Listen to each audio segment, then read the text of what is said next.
Medieval India, page number 165, last paragraph. The Rajput policy of Akbar proved beneficial to the Mughal state as well as to the Rajputs. The alliance secured to the Mughal Empire the services of the bravest warriors in India. The steadfast loyalty of the Rajputs became an important factor in the consolidation and expansion of the empire. The alliance ensured peace in Rajasthan and enabled the Rajputs to serve in far flung parts of the empire without worrying about the safety of their homelands. By being enrolled into the imperial service, important positions in the empire were open to the Rajput Rajas. Thus, Bhagwan Das of Amber was appointed joint governor of Lahore, while his son Man Singh was placed in charge of Kabul. Later, Man Singh was appointed as the governor of Bihar and Bengal. Other Rajput Rajas were placed in charge of the strategic provinces such as Agra, Ajmer, and Gujarat at various times.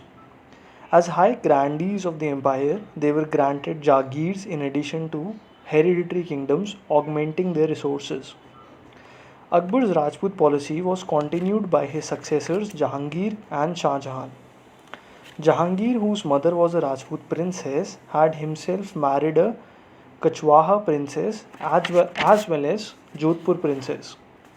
Princesses of the house of Jaisalmer and Bikaner were also married to him.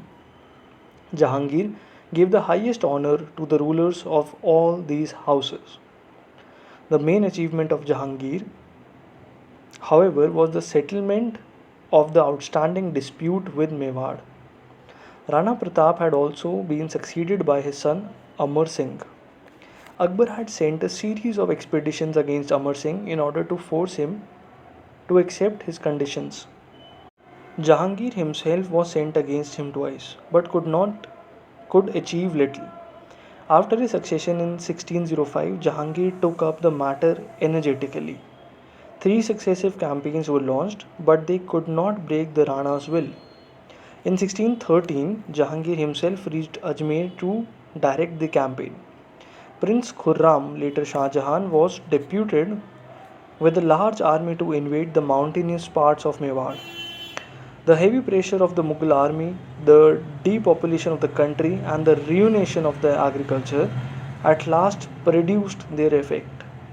Many Sardars defected to the Mughals. The others pressed the Rana for peace. The Rana's son, Karan Singh, who was deputed to proceed to Jahangir's court, was graciously received. Jahangir got up from the throne, embraced him in Darbar, and loaded him with gifts. To save the Rana's prestige, Jahangir did not insist upon the Ranas paying personal homage to him and entering the royal service. Prince Karan was accorded the rank of 5,000, which had earlier been accorded to the rulers of Jodhpur, Bikaner, and Amber. He was to serve the Mughal emperor with a contingent of 1,500 Sawars. All the territories of Mewar, including Chittor, were restored. But in view of strategic importance of Chittor, it was stipulated that its fortifications would not be repaired. Thus, Jahangir completed the task begun by Akbar and further strengthened the alliance with the Rajputs. Thank you everyone for tuning in. In the next part, we'll start with rebellious and the future expansion of the Mughal Empire on page number 166. Stay tuned and keep supporting us. Thank you everyone and all the best for exams. Do share and subscribe the channel to keep supporting us. Thank you.